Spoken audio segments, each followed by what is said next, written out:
audience who is going to talk to us about a finance group to start with. If not, we press on. So to our speaker, who is Dr. Rupert Marshall, I had a few emails asking me whether this was going to be a talk about birds singing or about the book from Sebastian Fuchs and the film about the First World War. Well, I'm able to put your minds at rest, and it's Dr. Rupert Marshall is the real deal. He is talking about birds because he is a reader of animal behaviour at Aberystwyth University. He's a regular tweeter, of course, with over 300 followers. That's to do with computers. He's a frequent speaker at the Squad in Shrewsbury, the premier science and philosophy group, and he has a passion for taking photographs of Aberystwyth sunsets. Dr. Rupert Marshall, can we welcome him, please?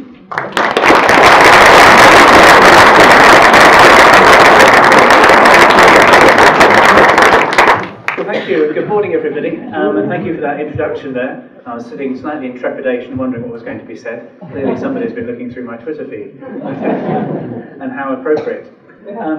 I apologise if I sound a little gruff and slightly off-key. I've been suffering with allergy for most of last week, and this is my first day back at work, as it were. So, on the bright side, I'm here, at the end of the talk. On the downside, he was here. So, we'll see how we go.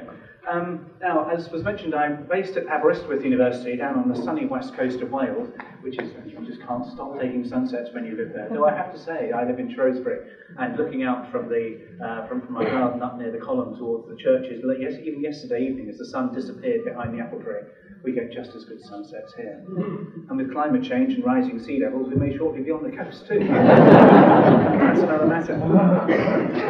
So today I'm going to be talking to you about birdsong, and the hows and whys of birdsong. So what birds do when they're singing, how they sing, and why they sing. And it is, as was mentioned, the perfect time of year to be talking about this, because all of the birds are out there busy singing at the moment.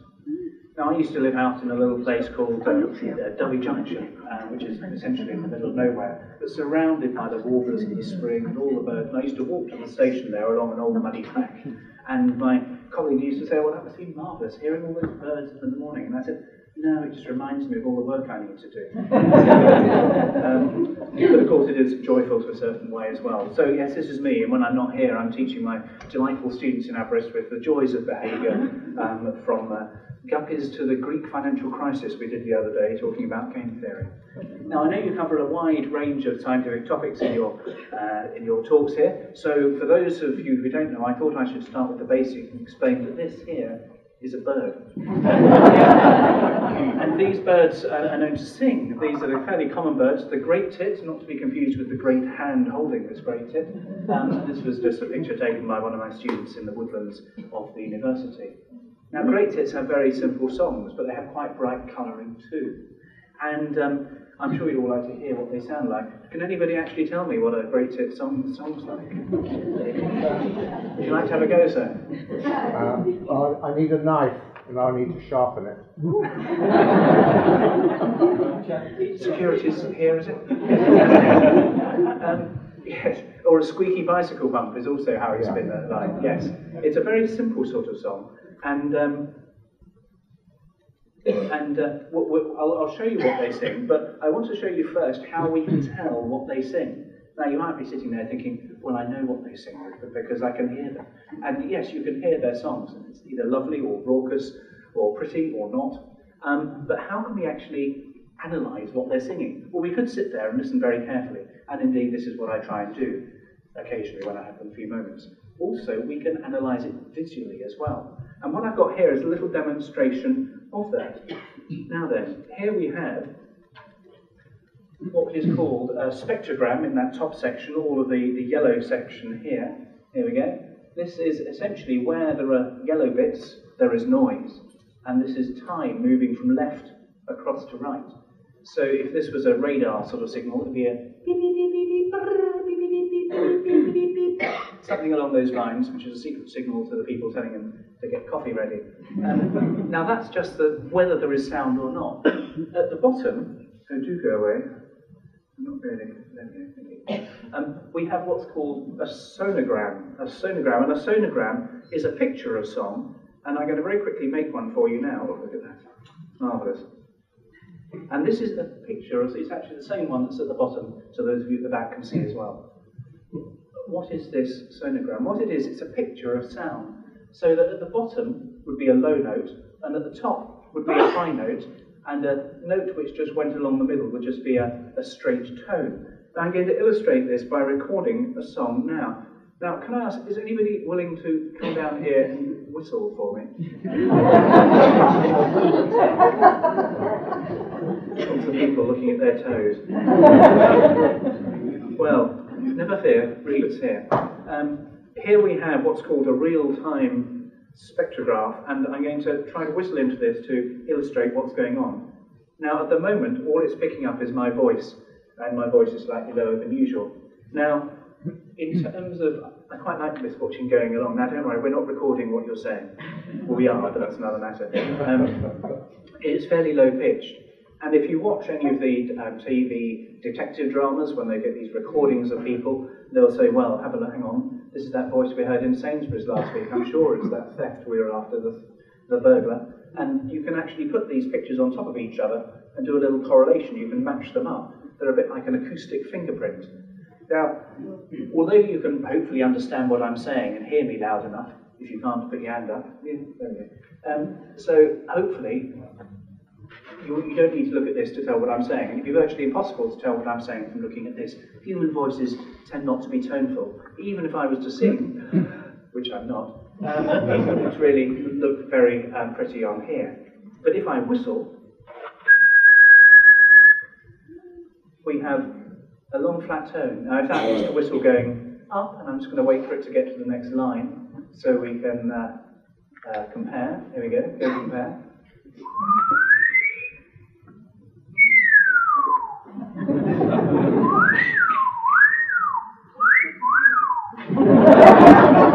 Well, hello.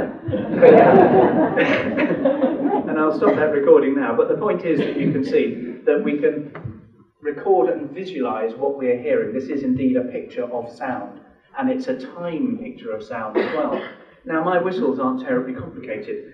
They're fairly simple, but it gives you the general idea. Clearly, with those bird songs that we looked at just now, they are a little bit more complicated, and I'll play this one and see if you can tell me what it is.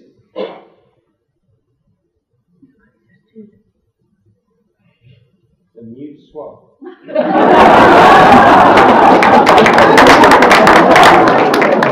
Thank you very much. Now then, with apologies for those in the front row, once more with feeling.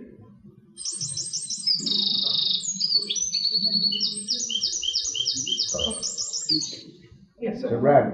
It's a wren, it's a Jenny wren indeed. Troglodytes, troglodytes. Troglodytes, troglodytes. Now, that's one of Britain's smallest birds, and yet it can produce one of the loudest sounds going as well. Could you hear that at the back over there? Yeah? Yeah? Good, lovely.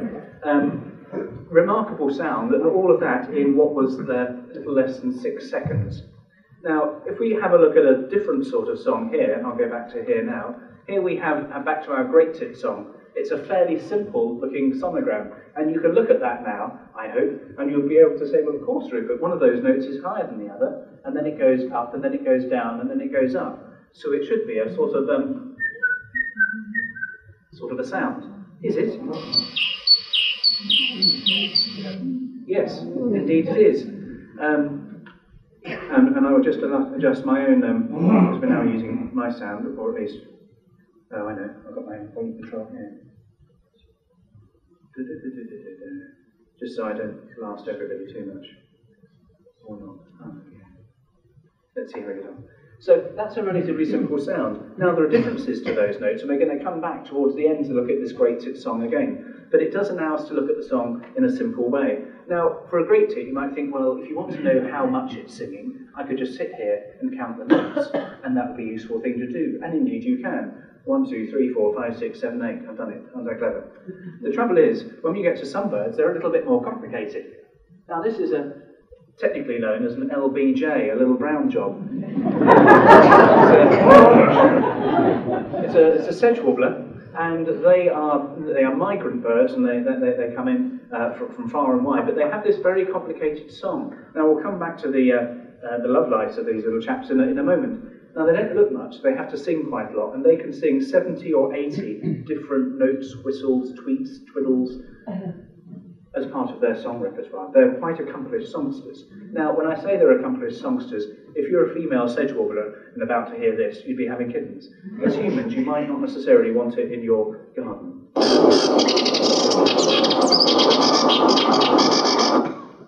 It's quite raspy sort of sound. And if you now watch this as we go through, it's actually playing this song. So you should start off by hearing the buzz, buzz, diddly-dee, complicated little bit for a while, and then da-da-da-da-da-da-da at the end.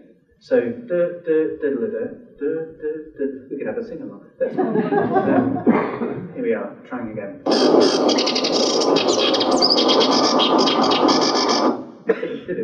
You see? So when you get your head around it, it's quite simple, but that was all in about 4 seconds. And there's clearly no way you'd be able to count all of that on your own, sitting in the field with a pencil thinking, oh, you missed one, can you go back? It's quite tricky. And to find out exactly what notes it's singing, it's simply impossible for us as humans to tell, and that's why we use these computers to find out what they're singing. But at the same time, I like to think they're really quite beautiful, some of these patterns that we get as well. They're almost art-like in their own way. And indeed, Cilla McQueen, who's an artist who looks at the different ways in which that we can interpret musical sounds and acoustics, has ended up by designing, and this is a score, if you like, you know what a treble clef looks like and the standard stave of music. She designed this type of way of defining music for a piece called Picnic for Violins, Oboe and Bass Guitar. And when I look at this, and I think, well, actually, these swoops here are really rather similar to those sonogram images we were looking at earlier. We've got some little trills and runs, we've got some sort of harmonic notes here, longer tonal notes, and some swoops down as well. And I look at that and I think, well, that's rather interesting. So somebody's interpreted song. I don't know, by the way, whether she was inspired by the song and sonograms or not. I like to think that she was, though. And it's just really me saying that I think these sounds look rather pretty as well as sounding rather pretty as well. I should perhaps explain that when I started out in life many years ago, I studied psychology for my first degree.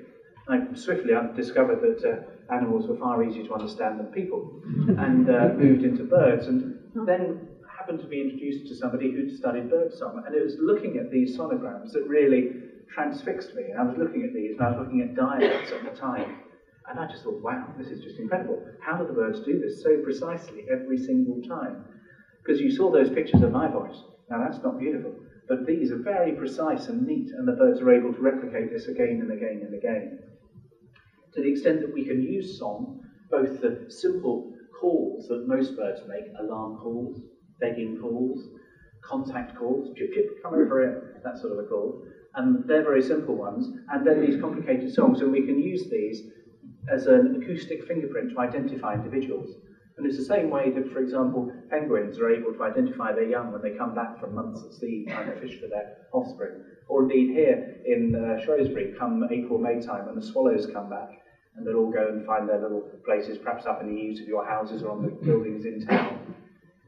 When the parents come back, if there's a lot of those swallow houses or swallow nests around, they can, particularly with large cliff swallows, they are able to identify their offspring by their calls.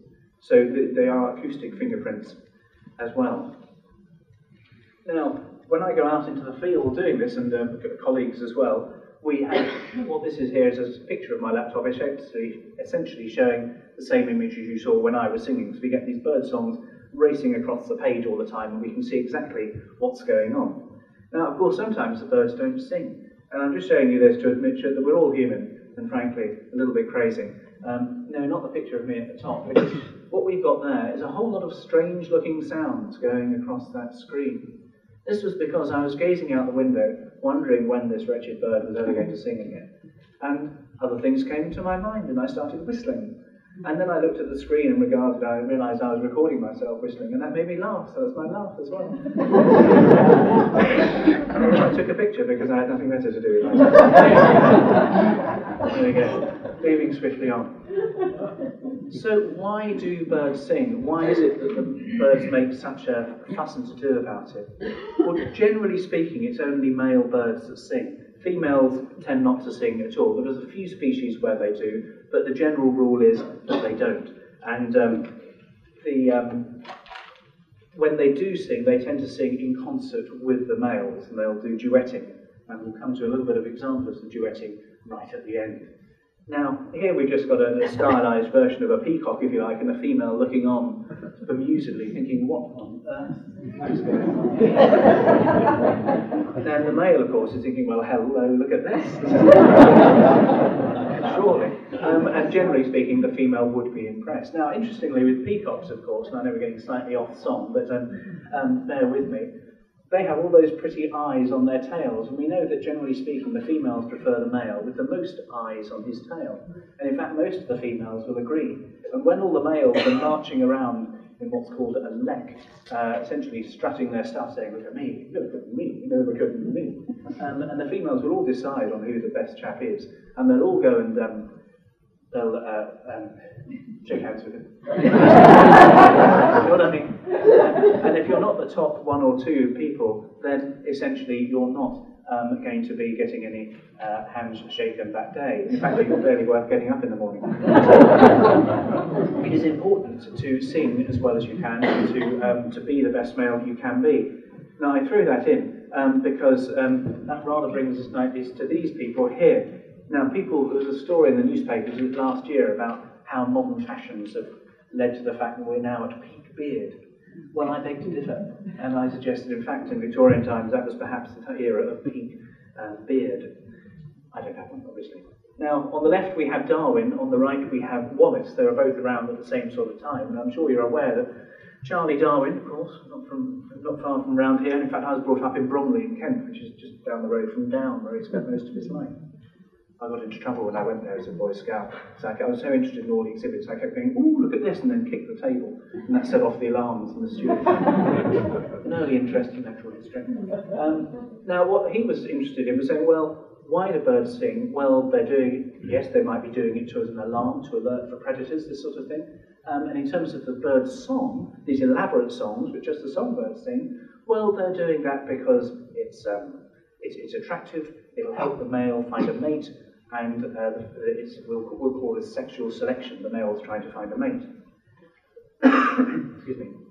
Now Wallace, a little bit more prudish, perhaps didn't really wasn't so keen on this, and he wasn't really in for any of this sexual selection business. He said, no, it's all natural selection, that's the only way forward. So, and he wrote a whole book called Darwinism, and he spent that book having a go against Darwin, essentially, and saying, well, this sexual selection business is all wrong. So why do the birds sing? Well, says Wallace, and I quote, it's due to superabundant nervous energy in the male birds.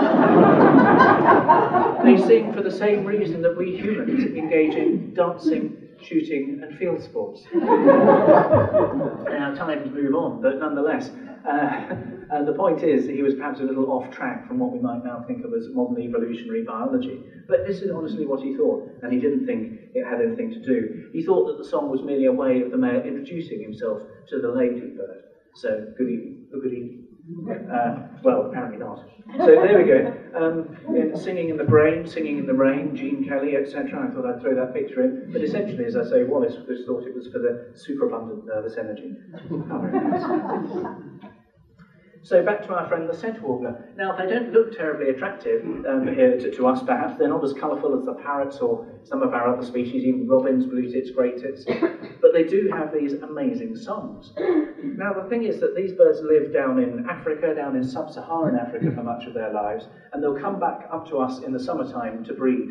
So they've just flown thousands of miles. When you have one of these chaps in your hand, and they weigh maybe at most 20 grams. Some of the smaller birds maybe 10 grams. That's like a couple of paper clips. They're really little balls of fluff. And they arrive back and they'll start singing. And they'll start singing and they'll carry on singing until they find a mate.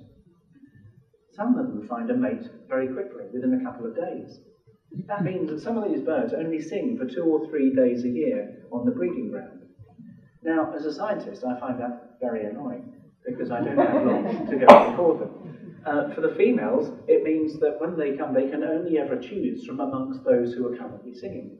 And those with the largest repertoires, the one with the more of these twiddly bits, will pair first. But of course, in some ways they are picking, well, I suppose the males as a whole are rather like bad boyfriends. You know, they buy the chocolates and buy the flowers, and then as soon as you say yes, they just sit down and watch the football. They certainly don't sing anymore. Now, in terms of the sedge warbler, it's very much a case of quantity of what they sing, and how much they sing is really important. That's not always the case for all birds. And what we find in canaries, and this is a small picture there of a domestic canary. If anybody's seen wild canaries, you'll know they're a murky green colour, far less likely to be picked off by predators. Domestic ones, though, have been bred for years in captivity to give happiness to people in their homes. Does anybody here keep canaries as a matter of interest? Before I make any derogatory remarks. Good, no. Well, they're lovely, obviously. But they have a range of different notes which they sing, and we've really got a good handle on what they sing. And I'm using this as an example of birds where quality is as important as quantity, if not more important. Here we have a canary, and these are the normal syllables, and I'll play them now. They're very boring. You can imagine it's just going to be a... Will it? I was in F major, that was C minor. You get the point, it's a very simple song. Now, if they want to attract the females, they need to sing something a little bit more attractive, these scientifically termed sexy syllables. Now, these are a little bit more complicated, and the point is they're made up of lots of little notes thrown together. You know, look at how they do this in a minute. And by doing this, it sounds more like a mobile phone. Quite sudden, precise, bullet-like almost. Once more with feeling. And that's those two sections of notes over there. Now those will essentially encourage the female to engage with friendly activities with the male. And we can actually manipulate whether or not these attractive syllables do or not by deleting or adding in silences between the little notes. Now, these are clearly just simple notes. Here we've got a higher note, a middle note, and a lower note, and this is made of about 2 notes as well. And if we were to put a little silence in between some of these notes, or widen that silence, the key value, by the way, is 0.17 millisecond. If it's shorter than that, the females, to all intents and purposes, think, well, hello. But if it's longer than that, then they'll just carry on pootling around, doing some shopping, all that sort of business. So the males have to sing these high-quality songs in order to get the females to respond. How do they respond? And this is an important thing. As scientists, when we're investigating birds, we can make up all sorts of hypotheses, come up with all sorts of ideas. We need to test them and see what's going on. Here we have a short section of video of a canary in a cage. Now, it's in an acoustically soundproof cage, and so there might be a bit of sound or noise in the background. Ignore it, and trust me, I'm a doctor, but when I say that song is an attractive song that we're playing to the female. Now, I apologise, it's slightly out of focus, but that's because of the autofocus on the camera I was using. And of course, it then ends up focusing on the cage itself. But if I open the cage door, then the bird flies out and you wouldn't see anything. So it's a trade-off. You're not going to see the bird here at all. Now, what we have there is the female bird. She's sitting there, just looking out at you, thinking, who are all these people? And she does have all the food, water, and nesting material that she wants. She hasn't heard another bird for a while. We're going to play her some sexy songs. Look at what she does. She puts her tail in the air, she flutters her wings, she puts her head right back. Quite a remarkable display. And then after a while, the male stops singing and the effect wears off. This is a really dramatic display here. And I'll just put it back to the beginning. Now it does not look like a natural sort of behaviour. If you have canaries, or if you are devious and you go to a pet shop which sells female canaries in season, and you play them some of these attractive syllables, do this, it's quite remarkable. I have to say that one of the few things my students remember was the day that the video didn't work and I had to imitate.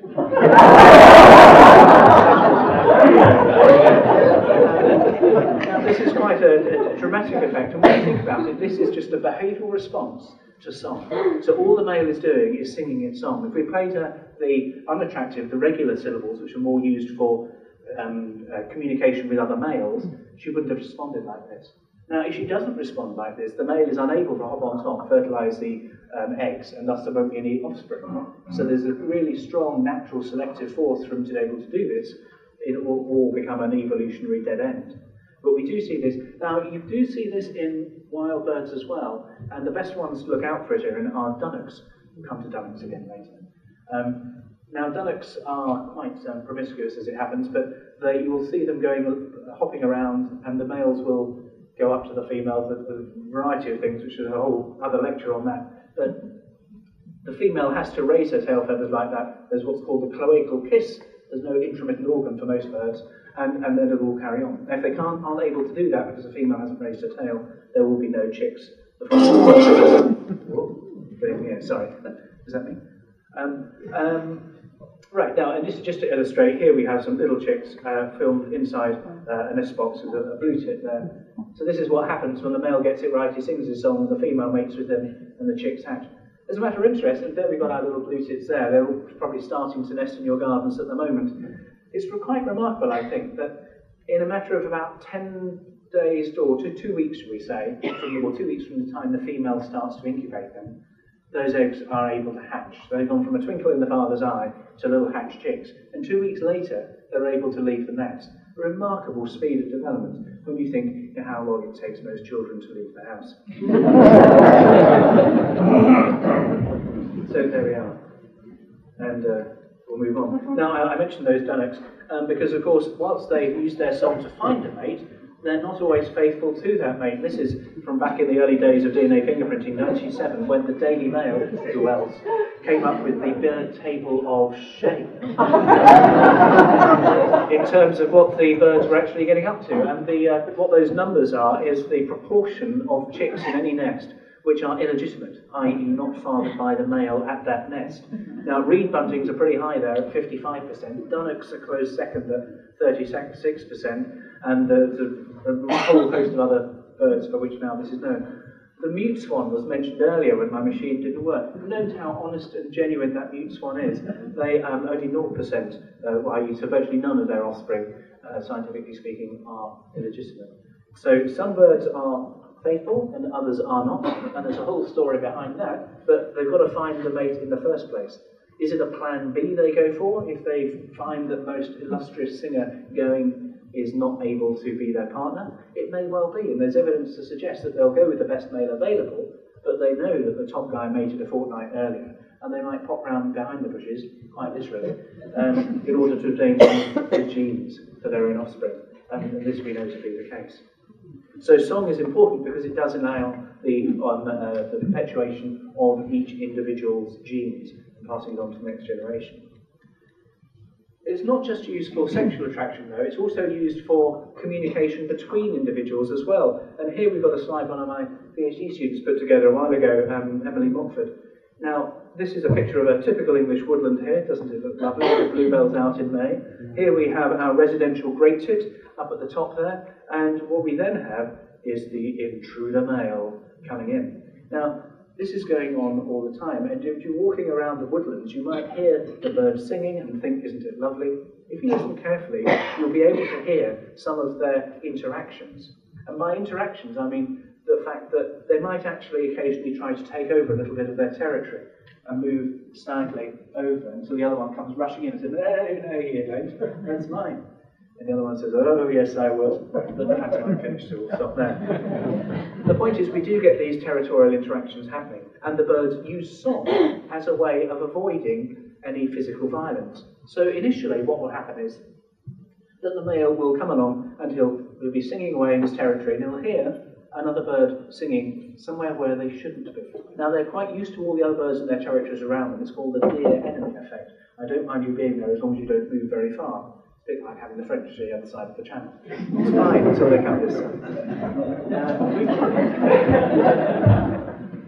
And that's the essential, the aspect of it, though. What they'll start off doing, if they think something is out of place, is to start to sing at them. And they'll say, tweet, tweedly, tweet, this is me, I'm just reminding you this is my territory.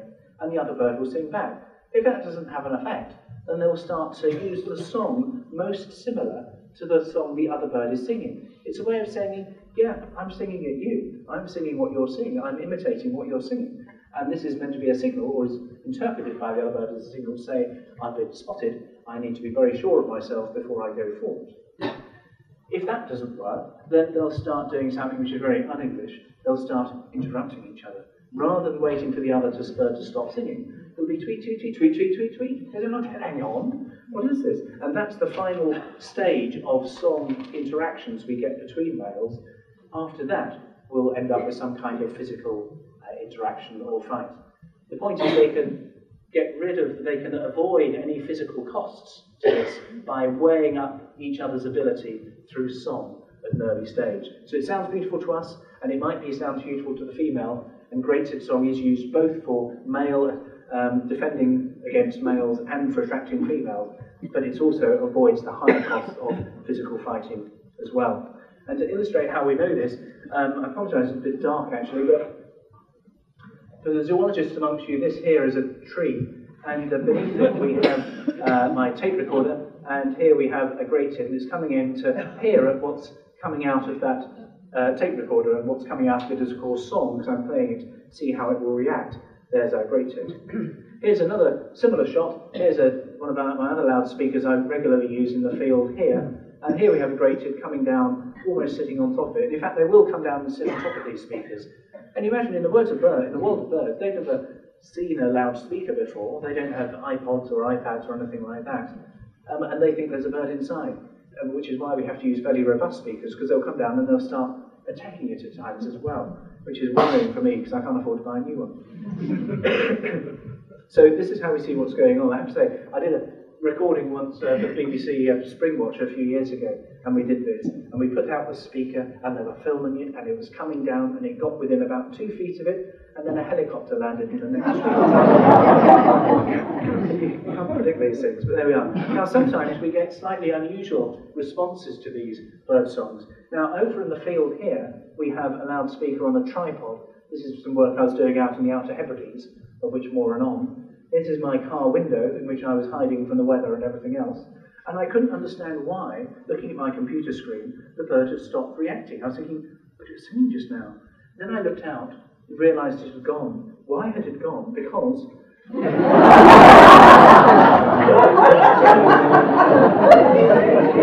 was unintended consequences? I had to drive miles before I got rid of this hound. Now then, a chance to engage your brains. I have a quiz for you. Oh my lord, a quiz. Yes. What I want you to do is to imagine that you are a territorial male. You have your territory. You are defending it against an intruder. And what I've got is a few graphs. Graphs, good lord, real science at last. Now, what we've got here is signal intensity on the x-axis, for the bottom bit going along here. And we've got the response strength up here. So the signal intensity is how strong the intruding male is singing. Is he singing lots? In which case it's over here. Is he singing not very much? In which case it'll be over here. What is your response strength? Is it, as in this graph here, as the intruder gets stronger, do you get stronger to counter him? Or is it this sort of picture here, where it goes up and then it comes down again? Or is it this? As the intruder's song gets louder, your response gets less and less and less. You've got 3 opportunities there. Now just have a few moments to think about that, and I'll take a show of hands whether you think the correct answer is A, B, or C. You're the territorial male. Your response is the shape of this line. Does it go up as the intruder male song increases? Does it go up and then down, or does it just go down? Have a think, and I'll let you have a think for the little bit of musical accompaniment. Feel free to talk.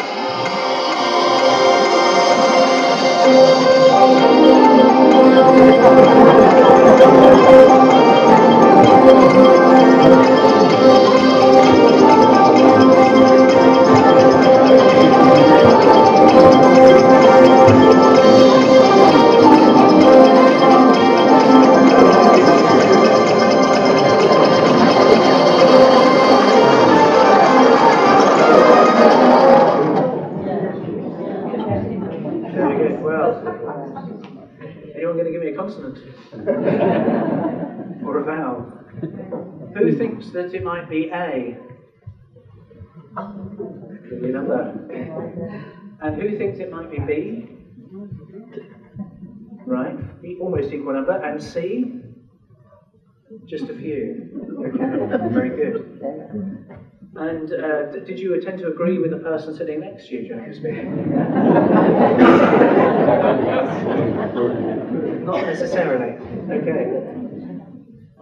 Well, of course, a good scientist could probably make an argument for all of these. But generally speaking, we might think that this would be the response by a female, so the stronger the response of that intruding male, then the stronger her response to him, thinking, good heavens, he's so much better than my male.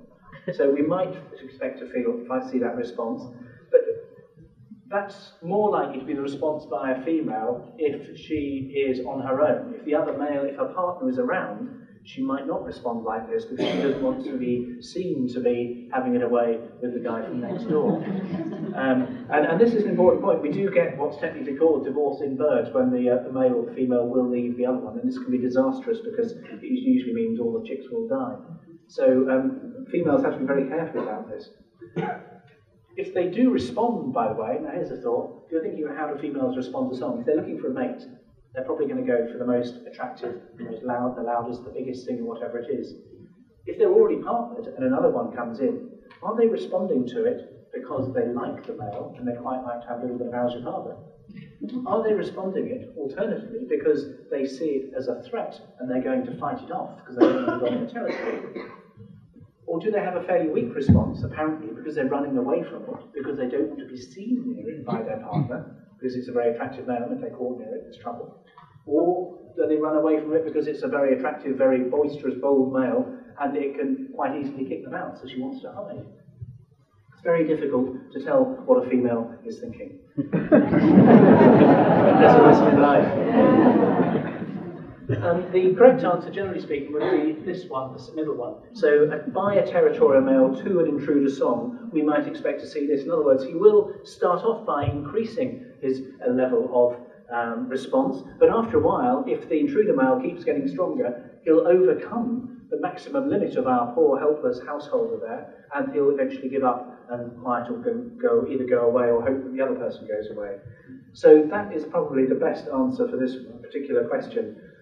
The third one is likely to be by an intruder male. So this is the intruder who starts singing, but the more that he sings, the more that the territory owner is actually singing, and thus he realises he's not up for the job, and he quickly turns around and goes away again. So there are different ways we can think about how animals are responding to these. Now there we go, you can rest your brains now, because we're going to think about how they sing, and how they go about it mechanically, and perhaps you shouldn't rest your brains, because we're going to talk about the brain itself. Here I have two brains. Now, one of them has some little arrows on them. Both of them illustrate the same thing. This lighter area here is the higher vocal centre, or HVC, for birds. Which of those is the males, and which of those is the females?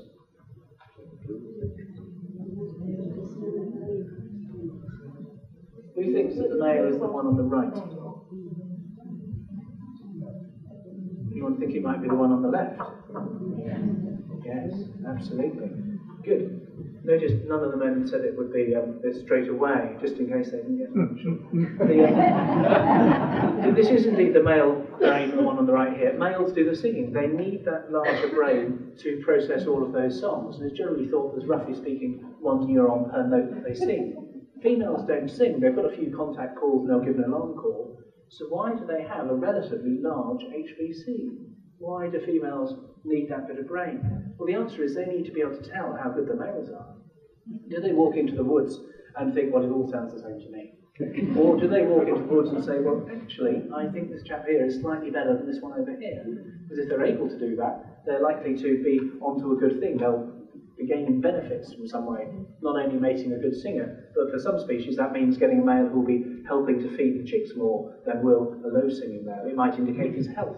We know in some species the amount they can sing or the quality of their song is an indicator of their health. So yes, here we have the males with the larger song brain, the females with the smaller song brain. We see variations between species and within individuals as well.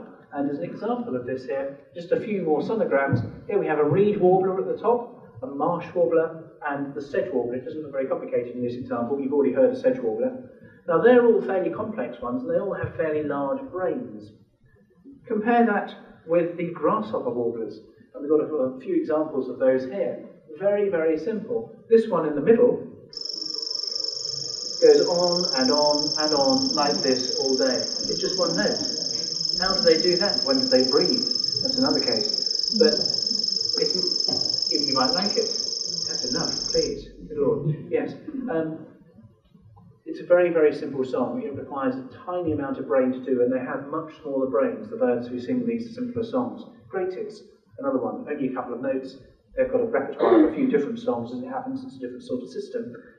But again, they'll have the smaller brains, we think, than we find in species who can sing more. So brains are important for singing. If somebody sells your bird brain, this is a compliment. They've got quite large brains. Imagine yourself as a nightingale or something. Say, well, thank you very much. Now, this is a tricky graph. I don't normally go for tricky things, or text even, but this is just to illustrate how important the brain size is. What we've got along the bars, you'll see that this bar is shorter than this one. If you can't see that, there may be issues. And indeed, it gradually gets taller as we go along over there. What that is the proportion of song syllables, if you like, or notes, that two neighbouring males sing.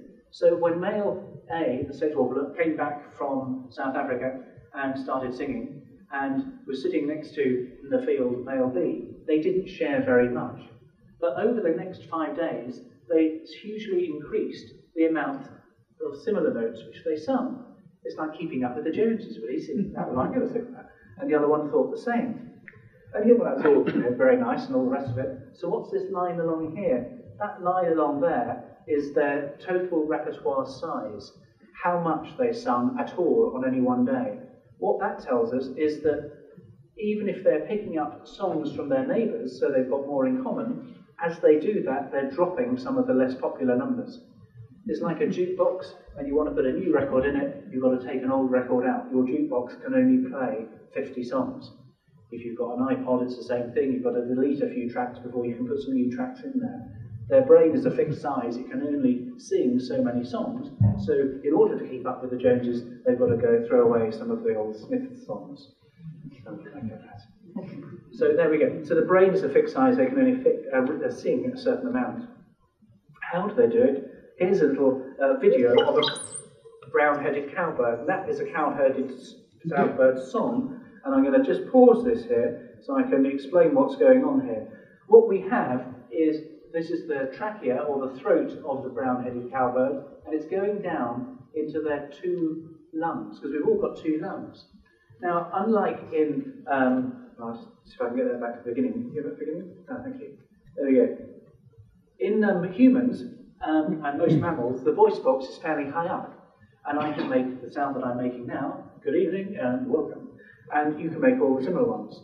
The birds have it rather different, much, much lower down. They have a voice box at the top of each tube going to each lung. So they can actually make different sounds from each side. It's very clever. And this is what this little video is going to illustrate for you by some clever work, recording what's coming out of each track by some people in America. This is the air coming in and the air going out, a big lungful of airs. And then note what happens. It's actually going to sing this up here. Just on the left. The low notes on the left, the high on the right. And then finally, you might not even hear that, very, very high notes at the top there. It's almost just distorting my speaker because it's such a high note. So really quite remarkable what's going on there. I'll just play it again. At full speed, it's, there we go, there it is. And as I say, most birds will sing the lower notes on the left-hand side, the higher notes on the right-hand side, and we do get this alternation. So sometimes, here we go, right side not used, alternating which side is being used.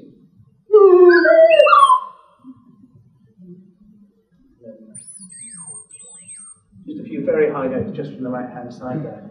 quite remarkable behaviour and physiology of the birds which allows them to do this. But clearly we've got that going back to Darwin, it's sexual selection which has selected them to be able to do this. Because if they don't do it, they're not going to be getting very far at all. Now, just to illustrate, I'm hoping this is going to work, I'm going to illustrate now a real bird singing. This is a bird that I recorded a few years ago, as you can see, up on North Uist. It's a very short clip, and I'm showing you this because I want you to have a look at what the bird's doing and how it's moving around.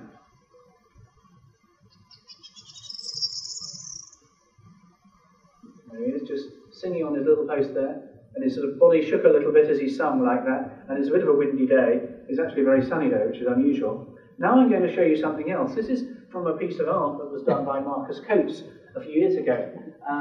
What he did was to get amateur singers to come and to sing the songs of birds. But what he did, because as we've seen, those birds sing really high and really fast, so he slowed them down so that they could hear what the birds were singing. He played that to them over a little earphone and then got them to mimic what they were hearing. And once he'd done that, he then sped up the film and played it back at the original speed that he'd recorded the birds at, and used this as an installation of artwork. Now, he was interested in how birds sing together in the dawn chorus, so he actually went out, recorded the birds in the middle of a field, and used those same recordings, and when he put these videos up, he put them in an art gallery and hung them around as video installations, so you could walk around, and it honestly sounds as if you're in the middle of a woodland. Now, here I've queued up, I hope. Here is a part of that video, and see what you think of this.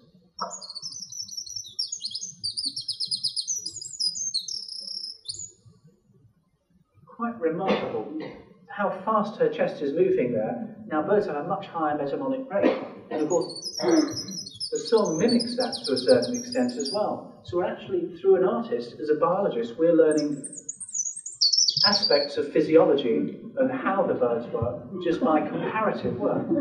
Now, other aspects, of course, are also sped up, like the way he twitches his foot there or does little things like that. Now, how many times have you seen a bird just do that, or do a little trick of its wing?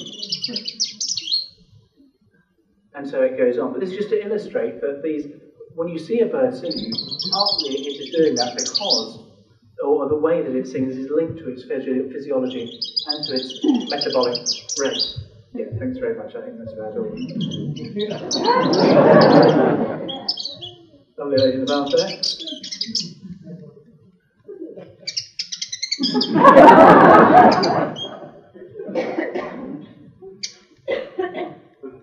And there we go. Tiger moment, oh, he's finished.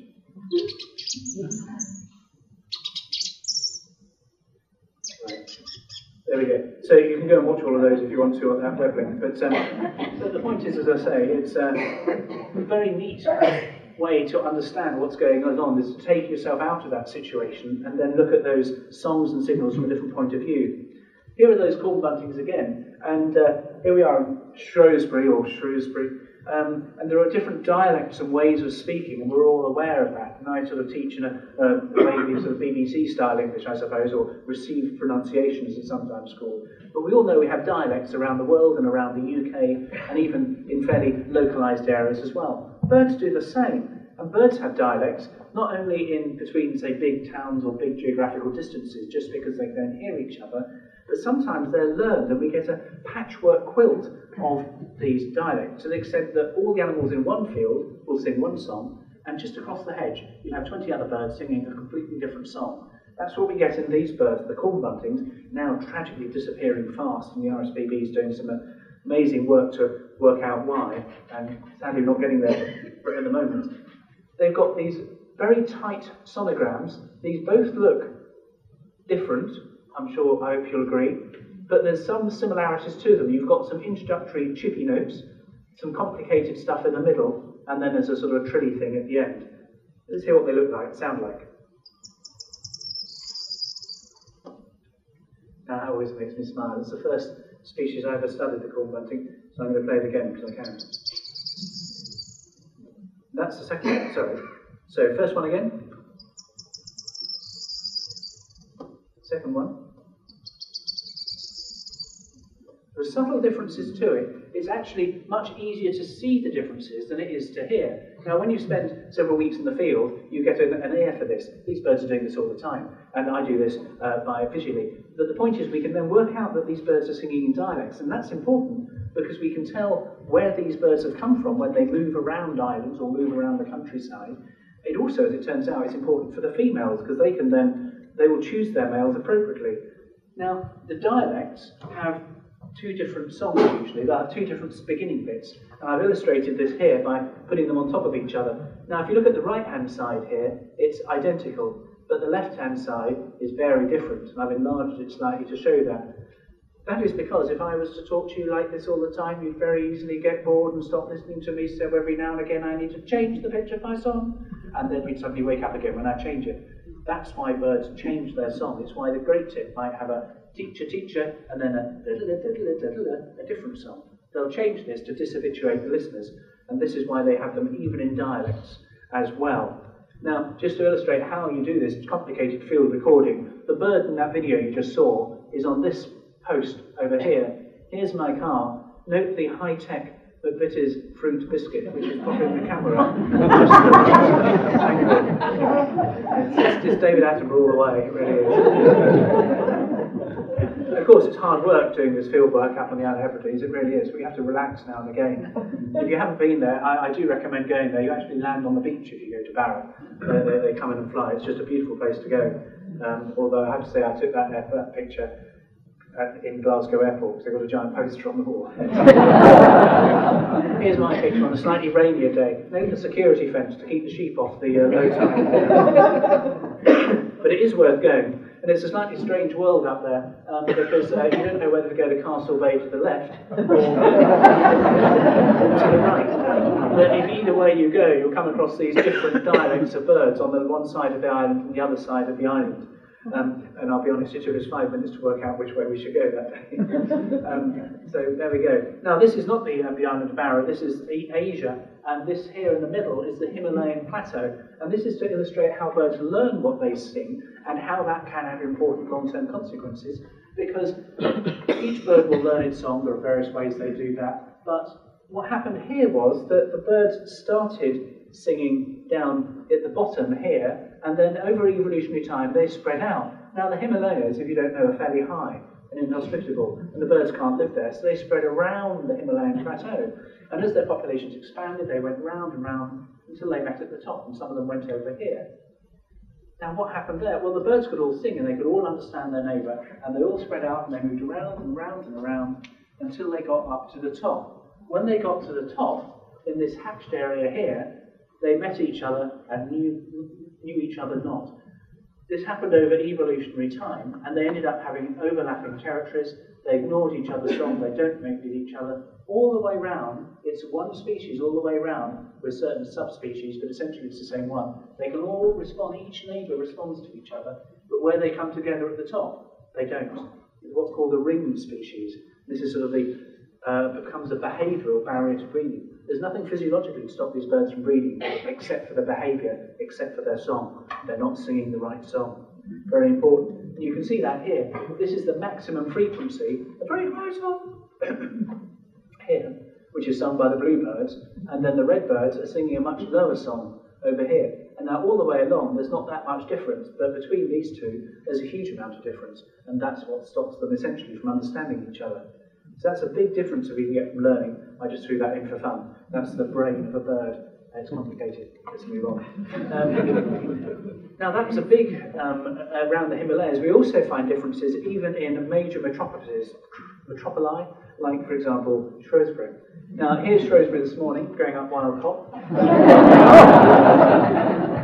Possibly. And here's where I live out in the countryside, a little bit quieter. Now what we know is in a range of species now, the birds are adapting their songs because of what we're doing to the environment.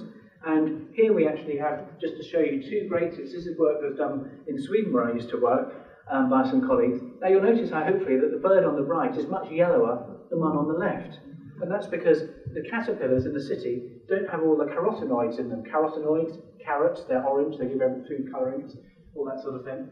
And they're much paler as a result than our country birds. So we see these colourful differences between cities and rural areas. we also see differences in what they sing. And on the left, we've got a recording in the woodland. There's a little bit of distortion in the background because we've got leaves on the trees. And then you've got here all the traffic and that number 23 bus, which never seems to turn up because it's stuck in traffic over there. Notice also, here we've got the notes going from low to high, and here it's all high. They've moved their notes up. They don't sing those low notes anymore in the noisy urban areas. Now I've tidied this up. And there it was. My apologies for being so sudden, the rural song there. And I put this red line in so you can see what a constant frequency is and how these urban birds have moved up. Here's that low song again. And then the higher urban song. You can hear that difference, yeah? Now, we know when we play these songs back, we play the city birds to the country birds, they don't respond as strongly. They do respond a bit, but it's as if they're taking a moment to think, okay, I will. Now, and the same when you play the songs to the country birds, to the city birds. Now, does that mean over time we're going to have different species evolving? This is speculation, I have to emphasise. But in theory, this sort of thing could happen, and we could get this sort of behavioural barrier to breeding. We also get lots of echoing effects in cities as well. And just to illustrate that, this is a song which has been recorded up close and personal within a few metres of the bird, and then recorded about 12 metres, 12 yards away, and then about 50 yards away. Well, it would have been. And I'm sorry it's not, but what we have here are very clear notes, some distorted notes, and some very distorted notes. Because you think in cities, we've got all those flat-sided buildings, we've got the nice tarmacadam with a few potholes in it. All of that helps the songs to echo, and that causes problems for the birds to actually interpret what is being sung. Does that mean perhaps that in urban areas we're going to find that birds are less reliant on acoustic signals than they are on visual signals? This is something else that's being investigated by people at the moment. Essentially, though, song tends to get handed on. It might be handed on genetically, it might be handed on because the offspring learn it from their parents. And this is just a little schematic to show you what they sing. At the top here, we have a tutor song sung by a zebrafinch. Now, if you've heard a zebrafinch sing, and you're me, you'll think, well, frankly, that's not song. But people call it song, so we'll call it song. 40 days into subsong, and the little birds, are learning their first sounds, and it looks a bit rough and ready. But after 60 days, they're getting a little bit closer to what the tutor is singing. 80 days, it's really getting very similar. And after 100 days, it's almost identical with a few little personal tweaks thrown in. They're able now to sing identically what's being played at them. Now, the important thing, of course, is what to sing, and you don't want to sing the wrong bird's song. That will lead to all sorts of trouble. And generally, birds don't. They've got a template. Starlings are always regarded as a good mimic, but they still sound like a starling even when they're mimicking something else. And that goes for most mimics, except perhaps for the lyrebirds and that sort of thing. This isn't a lyrebird, this is a red-winged blackbird, and it's an illustration of what can go wrong if they record the wrong thing. Here we've got their song. Note this high-frequency bit up here. If you delete that from a recording and only play the low-frequency songs, they'll still respond, because high-frequency ones disappear very quickly in the environment. But if you play only the high-frequency ones, they don't respond at all, because they never normally hear that. So they're not programmed to do that. The important thing is this whistle down here. Now, many of you no doubt travel by train, and you hear that rather annoying ding, ding, ding. This train has been cancelled, or whatever it happens to be. The point is that ding, ding, ding alerts you that something important is following you, and you know what to expect after that. With birds, they do the same. And with the red-winged blackbirds, North American species, they have this little whistle at the start, just to say, pay attention, boys, here I come. And they'll start singing. And if you play that, they will learn whatever follows it. And they will even learn the sound of a squirrel alarm call, because somebody's done the test. And the little birds started learning and responding to squirrel alarm calls, even though they shouldn't have done, because they're blackbirds, they're not squirrels. There we go. So, there's Americans for you. But we do find this, the cues that the birds need to follow are important to consider it. They don't just learn whatever you play them, they learn what they expect to hear, and they listen out for particular cues so they know what to learn. And there's a lot to fit into a short lifetime for a bird, so it's not just a case of listening carefully, they'll actually learn or practice while they're sleeping. Now, there we go.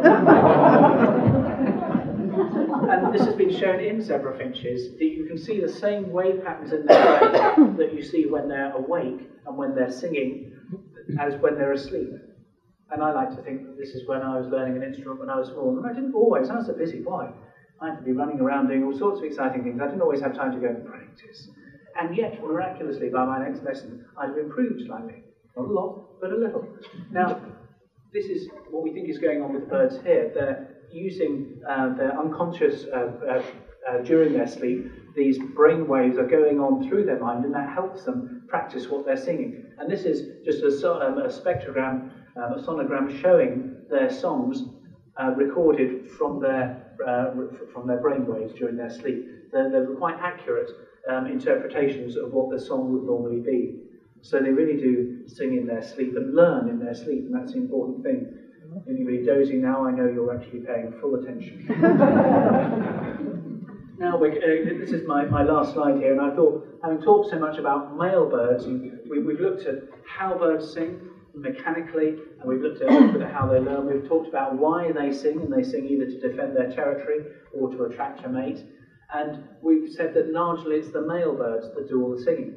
Sometimes, though, when the going gets tough, the females have to join in. And in what's called duetting species, well, we find that is the case. So when there might be a lot of competition for territories, there might be very high-quality territories, the males and the females will both sing. Generally, it's the female that starts off and is followed by the male, and they'll go around all day on their territories singing sort of tweet, tweet, tweet, I'm over here, tweet, tweet, tweet, I'm over here. And where are you? I'm over here. Are you still there? Yes, I am. And come over here. All right. And it'll go on like this all day long. Some call it nagging, others call it beautiful song. Now, here we have the rufous and white wren, and I heard this at a conference and asked for a copy of this slide. If you remember what we said about what those notes represent on a sonogram, you'll be able to get what's coming up next. Those of you of a cultural disposition might be able to recognise the imitation that's coming up, and I'll give you the hint of Austria, even though it's actually recorded in America. So it starts off with the female, and then it's, there we are, and then the male will come in straight away.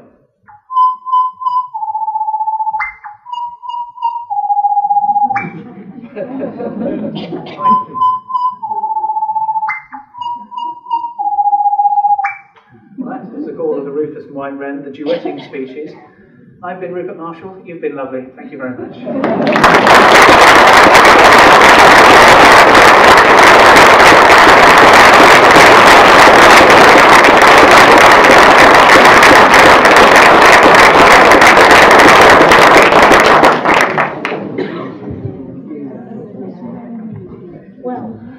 I'm absolutely mesmerised by that.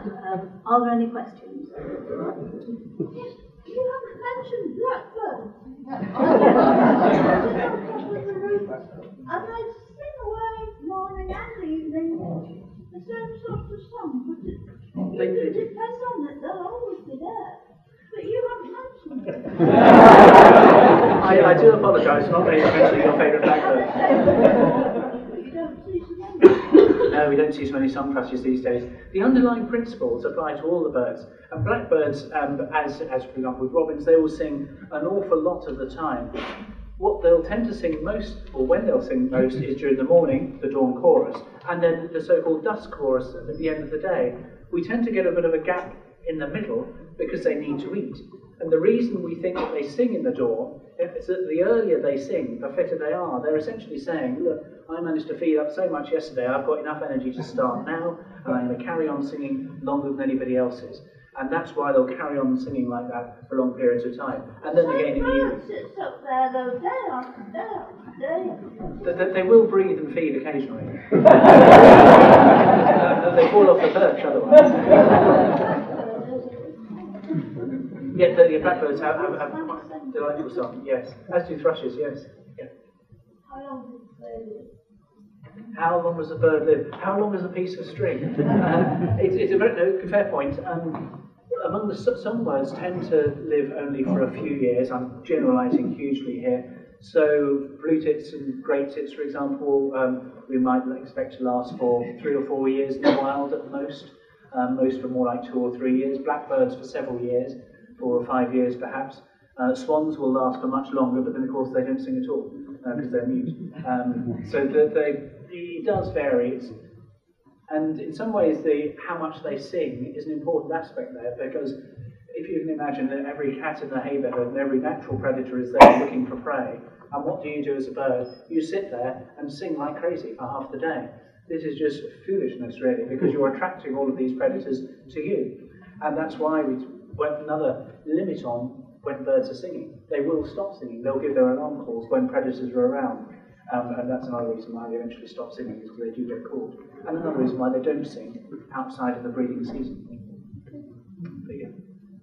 Yes. Can I ask a question about willow warbler and chiffonjack? Is it a case of a ring species? And if so, how come their territories now overlap so much? Their songs are so different, and yet they look identical. Have any DNA tests been done on them? Excellent question. Yes, I don't know whether DNA tests have been done specifically on those two species. For those of you who don't know, the willow warblers have quite elaborate, beautiful songs, and the chiff-chaff just goes chiff-chaff all day long. And you have them in the hand, and the only way you can tell them apart physiologically, if they're not singing, is by the length of the seventh cuplet, is it, of something along those lines. So they do look virtually identical. Now, it could be convergent evolution, two birds which have come along, but they are part of the same. They're all part of the same silvery warbler family. I don't honestly know, to be honest, whether it's a case of ring species. I don't know. As far as I know, it's not the case of ring species. Ring species are fairly rare from that point of view. It is a good question. I'm afraid I don't have a good answer for it. I shall look it up.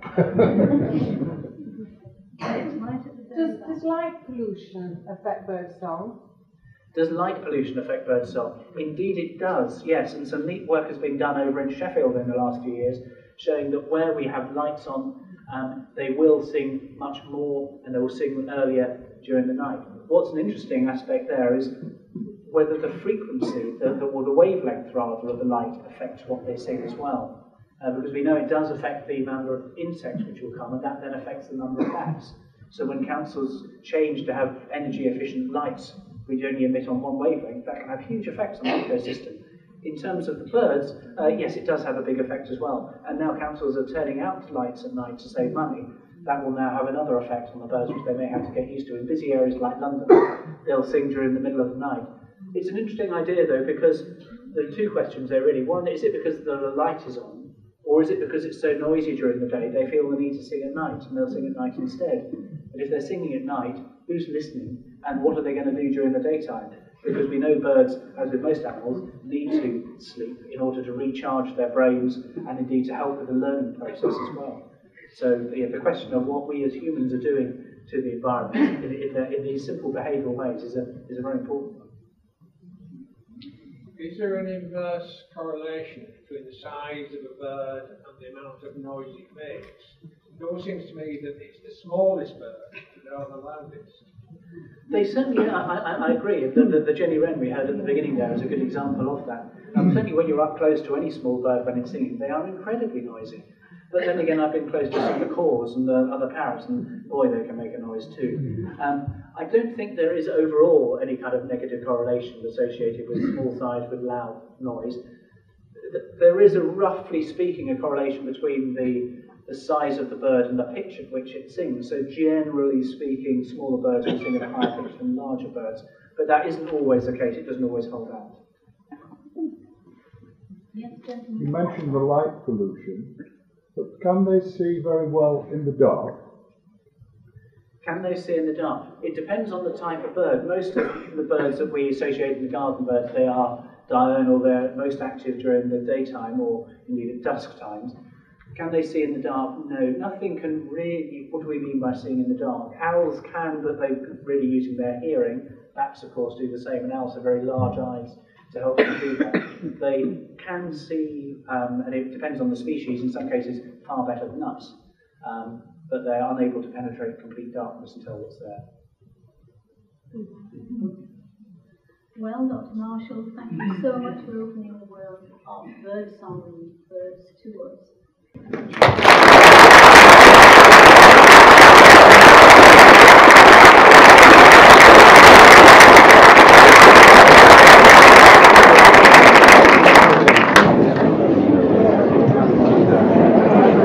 Yeah.